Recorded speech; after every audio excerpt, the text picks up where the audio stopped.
In this morning prayer, we're asking God to help us repair what we've been neglecting in our spiritual lives.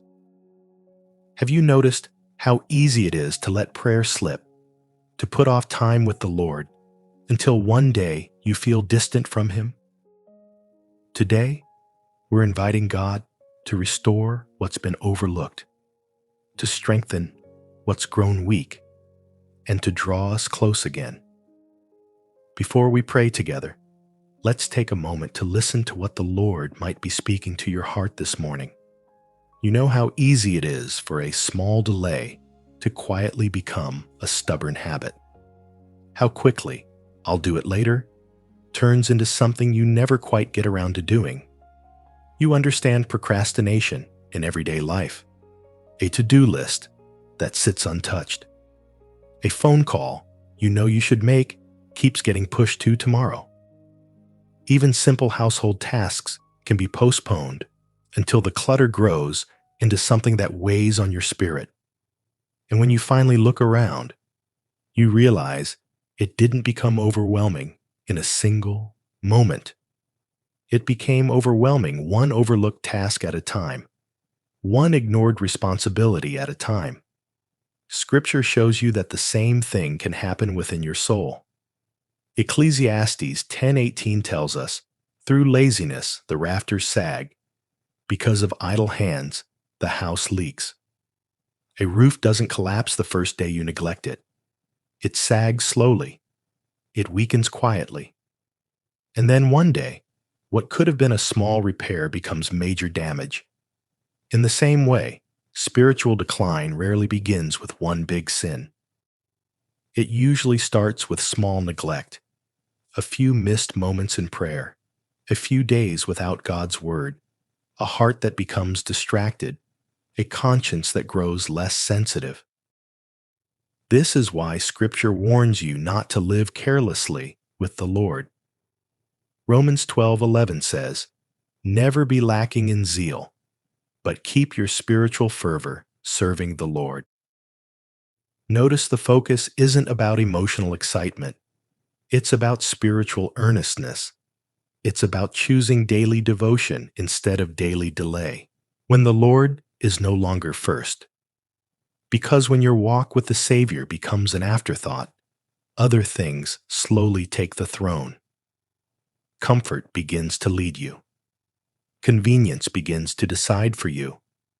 And before you know it, your heart feels sluggish, your faith feels weak, and your hunger for God feels smaller than it used to be. You might even recognize this pattern. You know what's right, but you keep postponing it. You know you need a stronger prayer life, but you keep saying tomorrow. You know you need Scripture in your mind, but you keep delaying it. And the problem with tomorrow is that it often arrives with the same distractions as today. That's why the Lord calls you to wake up right now. 1 Thessalonians 5:6 says, "So then, let us not be like others, who are asleep, but let us be awake and sober." Spiritual sleep isn't just about sin. It's about carelessness. It's about living without alertness, without watchfulness, without guarding your heart. When you live that way, you become vulnerable to temptation, fear, and confusion. Scripture is honest about the enemy's tactics. 1 Peter 5:8 says, "Be alert and of sober mind. Your enemy the devil prowls around like a roaring lion looking for someone to devour." The enemy looks for open doors, weak places, and unguarded moments. He loves a distracted believer. He loves a believer who only prays in emergencies. He loves a believer who treats Sunday as the only spiritual day of the week. Living in readiness. But our Father didn't save you so you could live exposed. He saved you so you could live covered, strengthened, and prepared. You're not meant to wait until you're under attack before you start building spiritual disciplines. You build them now while you can. You plant now before the drought comes. You fill your lamp now before midnight arrives. Jesus himself warned against living unprepared. Matthew 24:44 says, "So you also must be ready, because the Son of Man will come at an hour when you do not expect him." Readiness is wisdom. It's a life lived close to the Savior. So what does spiritual readiness look like in daily life? It's choosing prayer as a lifestyle, not a last resort. It's obeying quickly when God convicts you of something instead of negotiating with Him. It's keeping your heart tender, because procrastination hardens the heart over time. Hebrews 3:15 says, "Today, if you hear His voice, do not harden your hearts." It's also letting God's word fill your mind. Matthew 4:4 says, "Man shall not live on bread alone, but on every word that comes from the mouth of God." Your soul needs daily nourishment just like your body does. And when you treasure Scripture, it begins to shape your responses, your choices, and your desires. And when you're rooted in God's Word, you can also stand firm better. Ephesians 6:11 says, "Put on the full armor of God, so that you can take your stand against the devil's schemes." God isn't calling you to be brave in your own strength. He's calling you to clothe yourself in His strength, protected by truth and guided by His Spirit. Today, take an honest look at your spiritual house. Is there a leak you've been ignoring? Is there a habit you keep postponing? Is there a sin you keep excusing? Don't panic and don't feel condemned. James 4:8 says, "Come near to God, and He will come near to you." Our Father isn't trying to push you away. He's calling you back to closeness, stability, and joy. Now let's take a moment to pray together. Dear Lord, thank you that your mercy is greater than our failures. Thank you that we can come to you without fear, because your word promises forgiveness when we repent. First, John 1:9 tells us that if we confess our sins, you are faithful and just to forgive us and cleanse us from all unrighteousness. So we confess clearly, Father. Please cleanse us, wash our hearts, remove every stain of sin, every selfish motive, and every hidden compromise. We don't want to carry what you never asked us to carry. Lord, in your kindness, you gave us the gift of eternal life. You gave us Jesus. You gave us salvation we could never earn. And all you ask of us is surrender, trust, obedience, and a heart that stays close. Yet we know we often fail to give you the priority you deserve.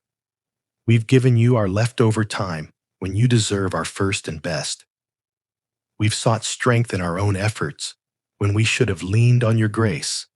So, Father, help us. Help us take our walk with you seriously and intentionally. Help us tend to our spiritual house, not out of fear, but out of love and reverence. Search our hearts. Lord, search our hearts, O God, and show us what needs to change.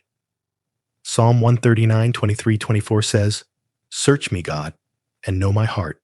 Test me, and know my anxious thoughts.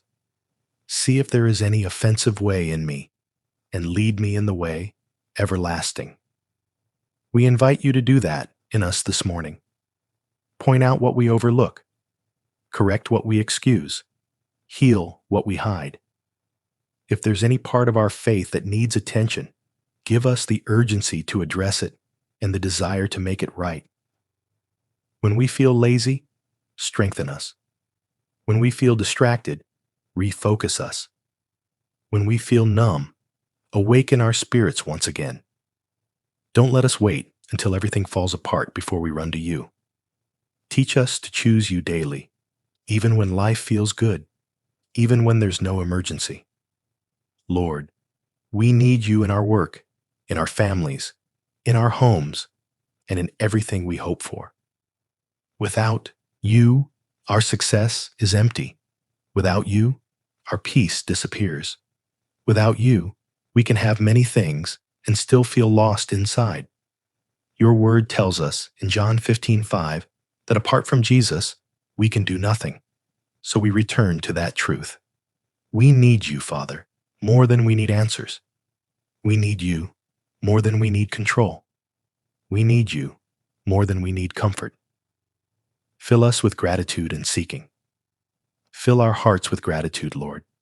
Help us remember that everything we have comes from you. Even the air we breathe, even the strength to get through an ordinary day. Teach us to seek you first, not last. Matthew 6:33 says, "Seek first his kingdom and his righteousness, and all these things will be given to you as well." Father, we want that order in our lives. We want you first in our thoughts, first in our choices, first in our plans. Help us live in your word. Give us a hunger for Scripture that we cannot ignore. When our minds are crowded with noise, let your word become the loudest voice. When our emotions rise and fall, let your truth remain steady. Lord, guide our decisions, correct our steps, protect us from walking in darkness. Help us be people of prayer, not just when we're desperate, but every day. Teach us to talk to you like a child trusts a loving father. Teach us to listen. Teach us to obey quickly. And help us be active in our church and community for the gospel, not for recognition, but out of love. Give us a willing spirit to give our time and talents for what truly matters. Protect and cleanse us, Father. Protect us from anyone and anything that would lead us away from you. Guard our eyes, our ears, and our hearts. Cleanse us from all unrighteousness. If we're holding unforgiveness, show us and help us release it. If we're nurturing pride, expose it and replace it with humility. If we've been harboring secret sin, give us the courage to cut it off and walk in freedom. Create new desires in us. Help us be vigilant about our spiritual lives and give the enemy no opportunity. Your word says in Ephesians 6:10-11, to be strong in the Lord and in his mighty power, and to put on the full armor of God. Father, teach us to live covered each day, clothed in truth, protected by righteousness, shielded by faith, and grounded in salvation through Jesus. Pour out grace and new beginnings. And Lord, remind us that we can't fix everything on our own. We can't keep our hearts healthy by willpower alone.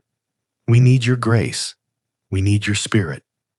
Your word says in Philippians 2:13 that it is you who work in us both to will and to act according to your good purpose. So please work in us, Father. Give us the desire and the discipline. Give us the will and the strength. Help us start fresh, even if we've failed many times before. Thank you, Father, that even when our lives are messy, you still love us. Thank you that you're willing to help us get back on track. Thank you that you don't throw us away. Thank you that your mercies are new every morning. We surrender to you again this morning. Keep us close. Keep us faithful. Keep us growing. In Jesus' name we pray and we thank you. Amen. If this prayer has touched your heart, please type Amen as a sign of faith. I pray that every blessing in this prayer is now upon you in the name of Jesus. And if you need a special prayer, feel free to let us know in the comments. We're honored to pray for you. May the grace and peace of our Lord Jesus Christ be with you always.